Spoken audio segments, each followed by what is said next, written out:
मनपूर्वक आभारी आहे। आणि महाराष्ट्रामध्ये एक नवीन महायुती भाजप, आरपीआय, शिवसेना, राष्ट्रवादी अशी ही महायुती या देशाच्या हितसंवर्धनासाठी एक आलेली आहे। आणि या महायुतीचा अधिकृत उमेदवार म्हणून मला जी संधी भाजपने दिलेली आहे त्याकरता मी देशाचे पंतप्रधान मोदीजी, गृहमंत्री अमितजी, राष्ट्रीय अध्यक्ष नड्डाजी, त्याचप्रमाणे देवेंद्रजी फडणवीस, महाराष्ट्र प्रदेशाध्यक्ष बावनकुळेजी आणि मुंबई प्रदेश भाजपचे अध्यक्ष श्री आशिषजी शेलार यांचा सर्व आभारी आहे। माझ्या समवेत सहकारी आमदार परतजी आहेत आणि सगळे आरपीआयचे कार्यकर्ते देखील आज मदतीला माझ्याकडे आहेत। रामदासजी आठवले साहेबांचा परिचय माझा काही वर्षापासूनचा आहे। खैरलांजी दलित हत्याकांड होण्याच्या अगोदर मला आठवतं त्यावेळेस तत्कालीन मुख्यमंत्री विलासराव देशमुख होते आणि त्यांनी मला फोन करून सांगितलं की आरपीआयची मागणी आपण हा खटला चालवावा।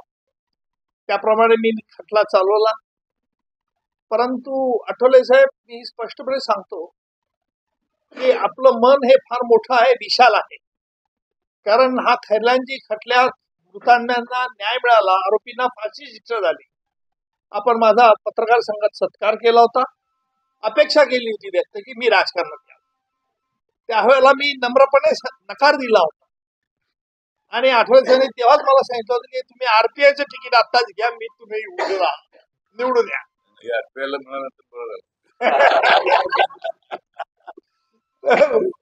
त्यावेळेला राजकारणात माझा येण्याचा विचार होता। परंतु खैरलांजी असेल, सोनई दलित हत्याकांड असेल किंवा इतर महाराष्ट्रात अनेक खटले असतील, जिथे जिथे अन्याय झाला तिथे तिथे उज्ज्वल निकम धावून गेले। आज मुंबईचं एक मला विशेष कर्मभूमी असल्यामुळे मी नेहमीच मोदीजी ज्याप्रमाणे एक मनामध्ये ठाम निर्णय घेऊन राज्यकारभार करतात, देशाची प्रतिमा उंचावतात, त्यास मुक्त अंताने आठवले साहेबांनी कविताच्या रूपाने देखील अनेक वेळा दाद दिली आहे। आठवले साहेब कुठलाही गंभीर विषय असला की त्यात प्रसंगानुसार कविता म्हणतात, कविता तयार करतात आणि सर्वांना मन जिंकून घेतात। असंच आपण माझं मन जिंकलेलं आहे। म्हणून ज्या वेळेला परागजींनी मला सकाळी सांगितलं की आपली ही युती आहे, त्या म्हटलं आपण आठवले साहेबांकडे केव्हा जायचं। त्यांनी ताबडतोब चक्र फिरवली, आपली वेळ घेतली।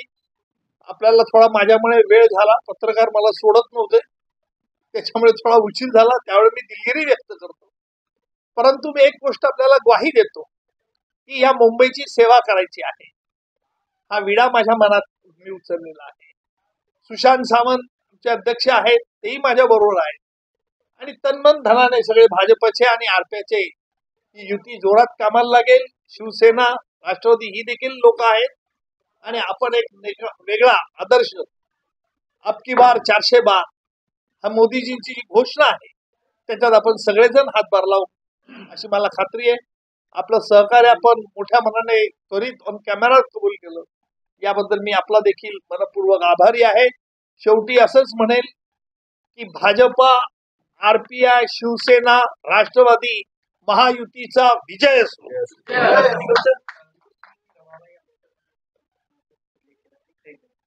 विरोधकांकडनं आता आरोप केले जातात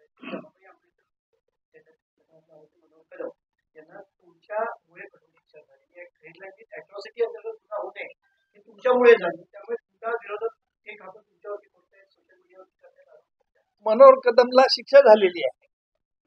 मी मनोहर ह्या रमाबाई आंबेडकर पुतळ्याच्या खटल्यामध्ये मी त्यावेळेला पोलिसांचं वकील म्हणून काम करत होतो। त्याच्या विरुद्ध गुन्हा सिद्ध झाला। रमाबाई आंबेडकर जो चौकशी आयोग होता त्याने ते इन्स्पेक्टर कदमला दोषी ठरवलेला आहे। तुमची माहिती थोडी चुकीची आहे। विरोधक माझ्या माहितीचे विरोधक सोशल मीडियावरती सदैव तुमची उमेदवारी नाही अशा पद्धतीचे लेख प्रसिद्ध केले जाते की तुमच्यामुळे अॅट्रॉसिटी अंतर्गत गुन्हा दाखल झाले, पक्षाचं तुमच्यामुळे झालं. काँग्रेस झालं नाही का झालं झालं नाही असं त्यांचं म्हणणं नाही आहे. नाही झालं ना मनोहर कदमला कठोर शिक्षक शासन झाली असेल. कठोर ती मी केस चालवलेली नव्हती मनोहर कदमला मी आयोगापुढे होतो रमाबाई आंबेडकर पुतळा प्रकरणी हत्या प्रकरणी मनोहर कदमला फायरिंगच्या चौकशी आयोगाने दोषी ठरवलं हे त्या खटल्यामध्ये मी होतो शिक्षेची जी बाब आहे त्याच्यात मी सरकारी वकील नव्हतो आठवतं युतीचं तुम्ही केलं. मनोज जरांगेंनी हा दावा केलाय की मनोज जरांगे पाटलांनी दावा केलाय की मराठा समाज महायुती सोबत नाही म्हणून मोदींना महाराष्ट्रामध्ये भरपूर सभा घ्याव्या लागतात. मला वाटतं मनोज जरांगे पाटील आमचे मित्र आहेत मराठा समाजाच्या आरक्षणासाठी त्यांनी मराठा समाजाकडून जागा केलेला आहे आणि ते अत्यंत ऍक्टिव्ह असणारे नेते आहेत मराठा समाजाच्या आरक्षणासाठी त्यांचा संघर्ष चालू आहे परंतु मराठा समाज हा आमच्या महायुतीसोबत आहे एनडीए सोबत आहे मराठा आरक्षणासाठी मात्र तो जरांगे पाटील यांच्यासोबत नाहीच आहे या निवडणुकीमध्ये मोठ्या संख्येनं मराठा समाज आमच्यासोबत आहे मराठा समाजाला लोकशाही माहिती आहे मराठा समाजाला छत्रपती शिवाजी महाराजांचा वारसा आहे आणि त्यामुळं मला असं वाटतं की मराठा समाज हा जरांगे पाटील यांच्यासोबत आहे पण मतं देण्यासाठी तो आमच्यासोबत आहे आपण यापूर्वी पाहिलेलं आहे पूर्वी शशिकांत पवार यांनी सुद्धा अखिल भारतीय मराठा महासंघाची स्थापना केलेली होती त्यांनी प्रयत्न केले होते पॉलिटिकली पण ते म्हणजे पक्ष म्हणून असे तेवढे स्ट्रॉंग होऊ शकले नाही आणि मराठा समाजाची मतं सगळी पक्षांना मिळत होती त्यामुळं मोठ्या संख्येनं मराठा समाज आमच्या सोबत आहे आम्हाला मोदींच्या सभांना प्रतिसाद मिळतो आहे त्याच्यामध्ये मराठा समाजाची प्रचंड मोठी संख्या असते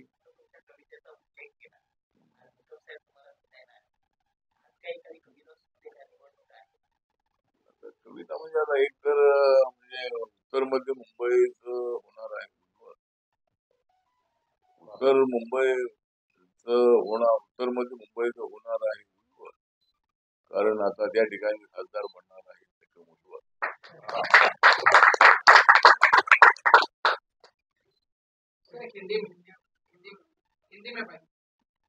तर आज आम्हाला अत्यंत मोठी खुशी आहे आनंद आहे की ज्युडिशरीमध्ये त्यांचं अत्यंत उत्कृष्ट अशा पद्धतीचे काम आहे त्या उज्ज्वल निकम यांचे वडील जज होते आणि कायद्याचा आणि त्यांचा बालपणापासून त्यांचा जवळचा संबंध आहे वडील जज असल्यामुळं ते वकील झाले आणि त्यांनी जळगावमध्ये प्रॅक्टिस केलेलं आहे त्यानंतर मुंबईमध्ये गेले अनेक वर्ष ते काम करतायत सरकारी वकील म्हणून त्यांचं काम अत्यंत उत्कृष्ट आहे एकतर खैर लांजेचं हत्याकांड होतं त्या खैर लांजेच्या हत्याकांडामध्ये सगळ्या आरोपींना बऱ्याच आरोपींना फाशी शिक्षा देण्यामध्ये त्यांचा अत्यंत महत्वाचा वाटा आहे दोनही हत्याकांडामध्ये त्याने अत्यंत चांगलं काम केलेलं आहे आणि ज्यावेळेला खैर लांजे हत्याकांडाच्या निकालाच्या नंतर ज्यावेळेला फाशी झाली आरोपींना त्यावेळेला रिपब्लिकन पक्षाच्या वतीनं मुंबई मराठी पत्रकार संघामध्ये आम्ही सरकारी ठेवला होता आणि बाबासाहेब आंबेडकरांच्या विचाराशी त्यांचे अत्यंत जवळचं नातं आहे छत्रपती शिवाजी महाराज आहेत महात्मा ज्योतिबा फुले आहे दलित समाज आहे बहुजन समाज आहे मराठा समाज आहे एवढंच नव्हे तर सर्व समाजाशी अत्यंत जवळचं नातं ठेवणारे अशा पद्धतीने ते मृदुभाषी असणारे उज्ज्वल निकम आहे जरी ते मृदुभाषी असले तरी कोर्टामध्ये मात्र ते अत्यंत सिरियस असतात कोर्टामध्ये मात्र त्यांची बाजू आपली बाजू अत्यंत चांगल्या पद्धतीने मांडणारी ते चांगले वकील आहे आणि मला या गोष्टीचा मोठा आनंद आहे की पीपल्स एज्युकेशन सोसायटी बाबासाहेबांनी स्थापन केली होती आणि त्या सोसायटीमध्ये जे 11 मेंबर आहेत त्या ट्रस्टीचे त्याच्यामध्ये 7 मेंबर दलित आणि 4 मेंबर नॉन दलित असावे अशा पद्धतीची घटना त्याने बनवली होती आणि दलित आणि सवर्णाला जोडण्यात एक बाबासाहेबांचं जे समाजकारण होतं ती भूमिका जी आहे ती बाबासाहेबांनी पूर्वीपासून दलित आणि सवर्णाने एकत्र आणणं दलित मराठ्याने एकत्र आणणं त्याच्यामध्ये दलित समानता प्रस्थापित होणार आहे ही भूमिका त्यांची होती आणि पीपल्स एज्युकेशन सोसायटीचा चेअरमन म्हणून म्हणजे आमच्या सोसायटीवरती काय वाद असली तरी चॅरिटी कमिशनरने 2 वेळा निकाल दिलेला आहे की आठवले त्याचे चेअरमन आहेत. आणि ज्या वेळेला मला ट्रस्टी म्हणून काही लोकांना घ्यायचं होतं त्यावेळेला तर सवर्ण समाजामधला दलितांशी अत्यंत जवळचं नातं ठेवणारा कायदे तज्ञ कायदे पंडित असणारे उज्ज्वल निकम आहेत. त्यांना पीपल सोसायटीच्या ट्रस्टी मेंबर म्हणून मला घेण्याची संधी मिळाली त्याच्यामुळे मला आनंद आहे. आणि त्यांना आज उत्तर मध्य मुंबईचं तिकीट मिळालेलं आहे. माननीय नरेंद्र मोदीजी, अमित शहाजी, जे पी नड्डाजी, देवेंद्र फडणवीसजी या सर्वांचं मी या ठिकाणी हार्दिक आभार व्यक्त करतो. अत्यंत चांगल्या माणसाला या उत्तर मध्य मुंबईचं तिकीट आपण दिलेलं आहे त्याबद्दल मी त्यांचा आभार व्यक्त करतो. आणि संसदेमध्ये ते अत्यंत चांगली भूमिका मांडतील अशा पद्धतीची सगळ्यांना अपेक्षा आहे. आणि मोदींच्या 400 पारच्या भूमिकेला पाठिंबा देणारे आम्ही सगळे लोक आहोत. आणि त्यामुळं विरोधकांनी किती टीका केली तरी मोदी हे लोकशाही मजबूत करणारे नेते आहे. मोदी मतं मागण्यासाठी सगळ्या देशामध्ये फिरत आहे. आणि दुसऱ्या बाजूला मात्र विरोधक म्हणतायत की लोकशाही धोक्यात आहे. तर अशा पद्धतीने मला वाटतं की अशा आरोपांमध्ये तथ्य नाही आणि देशाचं संविधान कोणी बदलू शकत नाही. संविधान बदलणार अशा पद्धतीने आपोआप पसरवून समाजामध्ये एक संभ्रमाचं वातावरण निर्माण करण्याचा प्रयत्न होत आहे. आणि त्यांना जे काही करायचं ते करावं इतरांनी, परंतु आमची भूमिका संविधान वाचवण्याची आहे. नरेंद्र मोदींची भूमिका ही दलित आदिवासी ओबीसी अल्पसंख्याक आणि सगळ्या जाती जमातीला न्याय देणारी आहे. त्यामुळं आम्ही सगळे मोदींच्या सोबत आहोत आणि त्या नरेंद्र मोदी आणि एका चांगल्या कायदे पंडिताला कायदे तज्ज्ञाला या उत्तर मध्य मुंबईचं तिकीट दिलेलं आहे. त्याबद्दल नक्कीच आम्हाला प्रचंड आनंद आहे. आणि ते अत्यंत मोठ्या मताने चांगल्या मताने निवडून येतील अशी मला पूर्णपणे अपेक्षा आहे. आणि आमचा जो रिपब्लिकन पक्ष आहे तो त्यांच्या पाठीशी ताकदीने उभा राहणार आहे आणि ते प्रचंड मताने